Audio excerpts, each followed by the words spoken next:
पंजाब में तेज बरसातुनि तबाही मचाए छड़ी। 24 कलाकनि दौरान 63 फोथियूं। रावलपिंडी में रेन एमरजेंसी लागू। चकवाल में क्लाउड बर्स्ट सबब तूफ़ानी बरसात जे करे ॿोॾ जी सूरत-हाल। 450 मिलीमीटर जी बरसात शहर खे ॿोड़े छॾियो। पाणी घरनि में दाख़िल। चकवाल में तूफ़ानी बरसात सबब 2 डैम टुटी पिया। बखारी कलान में ठाहियल डैम टुटण सबब पाणी कटास राज मंदिर में दाख़िल थी वियो। ॿोॾ जे पाणी सबब अटक में बि हिकु डैम मुतासिर। जहलम में राति खां वसनड़ बरसात सबब नदी नालनि में ॿोॾ। पाक फौज जूं रेस्क्यू कार्रवायूं जारी। पाणी में फाथल 20 माण्हुनि खे हेलीकॉप्टर ज़रिए कढियो वियो।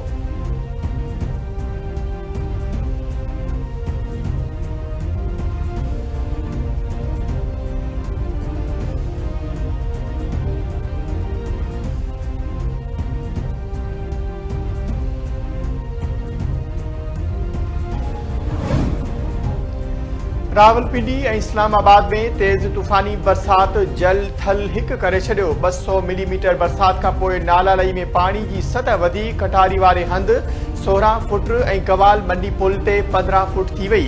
ख़तरे जा सायरन वॼाया विया। हेठाहीं वारनि इलाइक़नि में रोडनि ऐं घिटियुनि में पाणी बीहिजी वियो। शहरियुनि खे महफ़ूज़ हंधनि ते मुंतक़िल थियण जी हिदायत। चकलाला ऐं राजपूताना मोहल्ले में गाॾियूं पाणी जे वहिकरनि में लुढ़ी वयूं।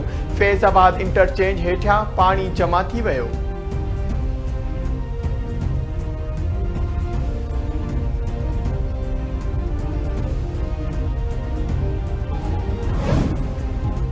क्लाउड बस्ट सबब गैर मामूली सूरत-हाल खे मुंहुं ॾियणो पियो आहे। अॻिते बि क्लाउड बस्ट जो ख़तरो बरक़रार आहे। असांखे अॻुवाट तयारी करणी पवंदी। इम्कानी सूरत-हाल खे मुंहुं ॾियण लाइ फौरी क़दम खंया वञनि। वज़ीर आज़म शहबाज शरीफ जी लाॻापियल इख़्तियारियुनि खे हिदायत। नेशनल एमरजेंसीज़ ऑपरेशन सेंटर जे दौरे दौरान वज़ीर आज़म खे ब्रीफिंग ॾींदे ॿुधायो वियो त 30 खां 40% वधीक बरसातूं थियूं आहिनि। ज़िले इंतिज़ामिया सां गॾिजी कार्रवायूं जारी आहिनि। ईंदड़ 7 ॾींहनि दौरान पंजाब ऐं आज़ाद कश्मीर में वधीक बरसातुनि जो इम्कान आहे।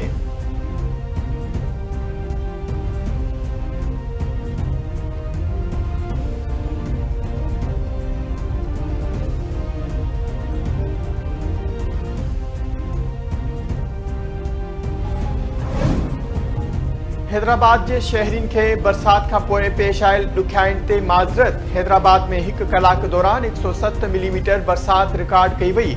80% पाणी 24 कलाकनि में निकाल कयो वियो हो, पर ड्रेनेज सिस्टम मां ॿोरियूं मिलण जी रिवायत बरक़रार आहे। रेलवे स्टेशन जे पंहिंजी पंपिंग स्टेशननि मां ॿोरियूं मिलियूं आहिनि। हैदराबाद के कुछ इलाइक़नि में बरसाती पाणी अञा मौजूद आहे।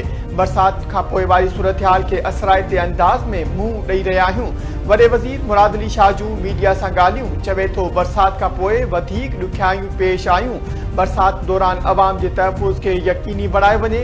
बरसात मुतासिर शहरियुनि खे रिलीफ फराहम कयो वञे। वॾे वज़ीर मुराद अली शाह हैदराबाद जे दौरे दौरान बरसात मुतासिर इलाइक़नि में सूरत-हाल जो जाइज़ो वरितो। रोडनि ते बीठल पाणी नेकाल करण ऐं सफ़ाई जो कमु तेज़ करण जूं हिदायतूं ॾिनियूं। अॾावत हेठि रोडनि जो कमु तेज़ करण जूं हिदायतूं पिणु जारी।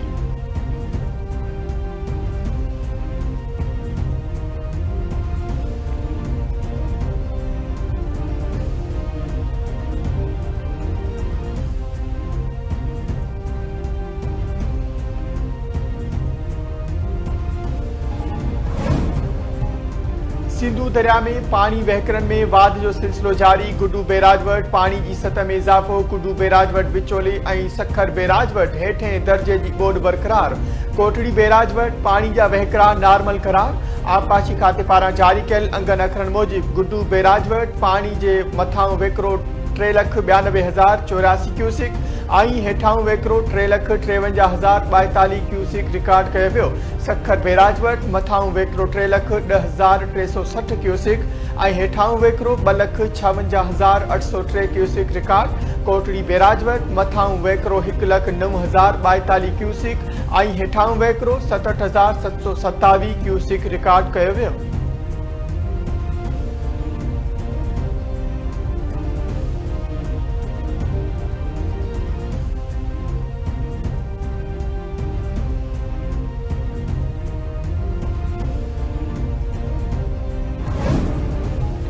सिंधु दरिया में पानी में चार सबब माझन तालके जे कच्चे जा इलाइका पानी हेठ मालवंदन चौपायो माल कढण समेत पक्के ॾांहुं लॾपलाण शुरू करे छॾी। सिंधु दरिया में पानी की सतह में वाध बद राजरीत मांझन खानोट खासा इलाका ऐं उनड़पुर जे कच्चे वारो इलाइको तेजी से पानी हेठ अचन लगो। कच्चे में पोखियल वोणन बसरन ऐं तिरन जे फसलन के इम्कानी नुकसान का बचाने लाइ आबादगारन हिफाजती बंद ॾियण शुरू करे छॾिया। डिप्टी कमिश्नर नौशरो फेरोज पारां दादू मोरो पुल खां SM बंद ताईं हिफाजती बंदन जो दौरो। सिंधु में पानी की सूरतहाल जो जायज़ो वरतो। हिफाजती बंदन ते जारी तरक्याती कम ऐं आबपाशी खाते पारां हंगामी हालतुन के मुंह ॾियण कयल बंदोबस्त जो मुआयनो कयो।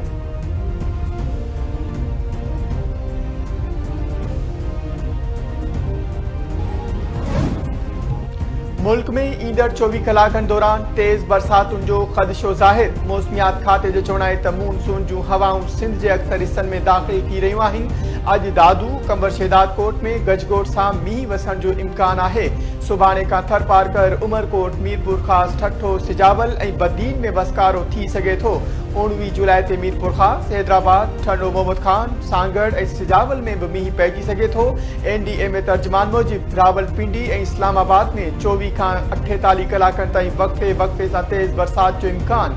लाहौर चकवाल अटक झेलम कोशाब सरगोदा फैसलाबाद ऐं ॿियनि शहरनि में इम्कानी तेज़ बरसातुनि सबबि शहरनि तोड़े नदी नालनि में ॿोॾ जी सूरतहाल जो ख़दशो आहे।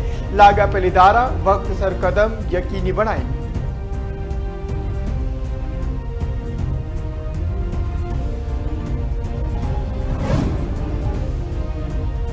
पाकिस्तान अफगानिस्तान ऐं उज़्बेकिस्तान विच में नायब आबाद खलाची रेल लिंक फ्रेमवर्क मुआहिदे ते सहियूं। पाकिस्तान तरफां रेलवे वारे वफ़ाक़ी वज़ीर हनीफ अब्बासी मुआहिदे ते सही कई। सहियुनि वारी तक़रीब में उज़्बेक ऐं अफगान इख्तियारिन समेत नायब वज़ीर आज़म ऐं परॾे वज़ीर इसहाक डार भी शरीक हो।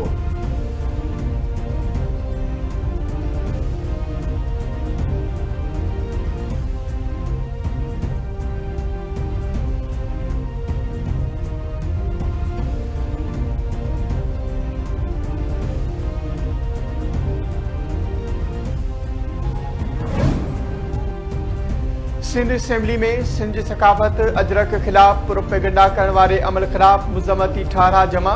PPMPS हीरसो ऐं पीर मुजीबुल हक सिंध असेंबली सेक्रेटरीट में ठारा जमा करायो। ठारा जे मतन में चयो वियो आहे त नंबर प्लेटुनि जी आड़ में अजरक खिलाफ प्रोपेगंडा सिंध जी सकाफत ते हमलो आहे जंहिं जी मुज़म्मत कजे थी।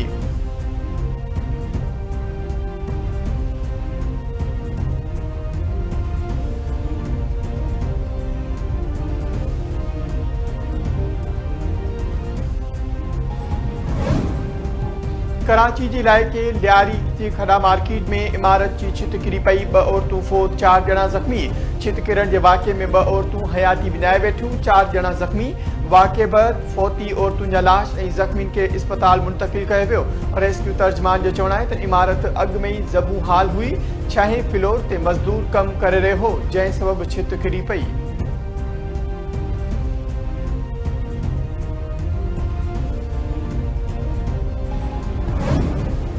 वॾे वज़ीर सैयद मुराद अली शाह जूं लियारी में छित किरण वारे वाक़े की जांच जो हुकुम। ख़तरनाक करार ॾिनल इमारतनि ख़िलाफ़ फौरी कार्रवाई की भी हिदायत। चवे थो इमारतनि जी स्ट्रक्चर जा जांच कई वञे। इंसानी जानियूं क़ीमती आहिनि। लियारी समेत समूरे कराची में ख़तरे जोगिन इमारतनि के फौरी तौर ख़ाली करायो वञे।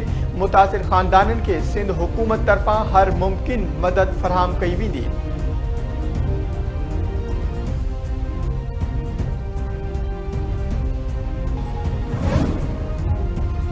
कलाक में हथियारबंदनि जी फायरिंग में क़त्ल थियल 3 शहरिन जा मर्द कराची पहुचाया विया। सूबाई वज़ीर सईद गनी कराची हवाई अड्डे ते लाश वसूल कया। सईद गनी जो चवणु आहे त क़त्ल थियल 3 शहरी पेशे जे लिहाज़ खां कवाल आहिनि। हू तक़रीब में पंहिंजो फ़न पेश करण लाइ वञी रहिया हुआ त खेनि क़त्ल कयो वियो। दहशतगर्द वाक़े में ज़ख़्मी थियल 5 माण्हू हिन वक़्तु कराची इस्पताल में इलाज हेठि आहिनि। कुछ ज़ख़्मी कराची आंदा विया आहिनि। खेनि हर मुमकिन तिबी सहूलतूं फराहम कयूं पियूं वञनि।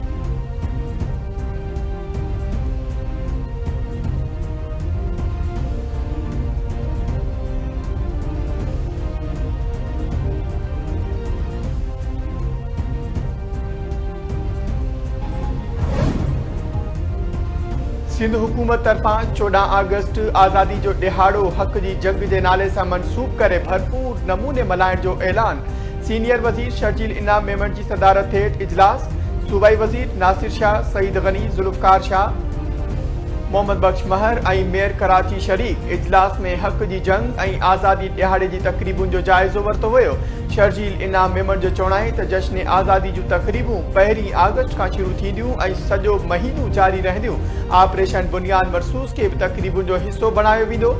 हर ज़िले में मुख्य ऐं शानदार तक़रीब थींदी।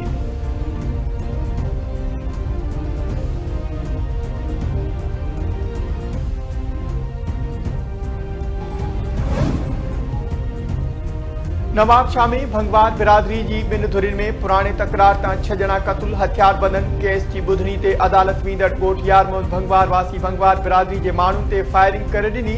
गोलियूं लॻण सबबि 6 ॼणा मारिजी विया। मक़तूलनि में शहबाज अली, यार मोहम्मद, हवालदार अली, रजब अली, फरमान ऐं कुर्बान अली शामिल। SSP नवाबशाह शबीर सेठार जो चवणु आहे त भंगवार बिरादरी जी 2 धुरियुनि में पुराणी दुश्मनी तां वाक़ियो पेश आयो। अॻु में बि हिक धुर जा 4 माण्हू क़तल थी चुका आहिनि। उन केस में 4 जवाबदार जेल में आहिनि। वाक़े बैदि मक़तूलनि जा लाश PMU अस्पताल मुंतक़िल कया विया।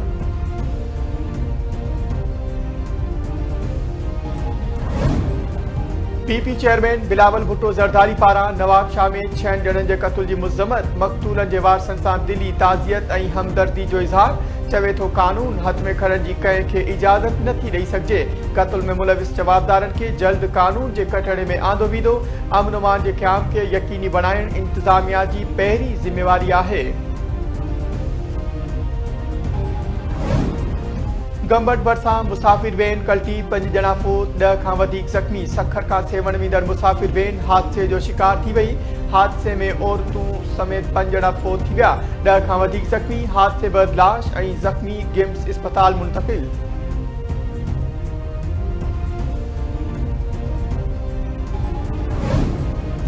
लारकाने जी सिविल अस्पताल में पुरानी दुश्मनी तां हथियारबंदनि जी फायरिंग में ज़ाल मुर्स क़तल, 1 ज़ख़्मी। हथियारबंदनि हॾनि वारे वार्ड में दाख़िल थी फायरिंग करे ॾिनी। गोलियूं लॻण सबबि बहराम वासी मोहम्मद यूसुफ मुग़ेरी ऐं संदसि ज़ाल रिहाना ख़ातून मारिजी विया। अस्पताल दाख़िल मरीज़ जी माइटियाणी साजिदा शेख ज़ख़्मी थी पई। पुलिस जो चवणु आहे त वाक़ियो पुरानी दुश्मनी तां पेश आयो आहे।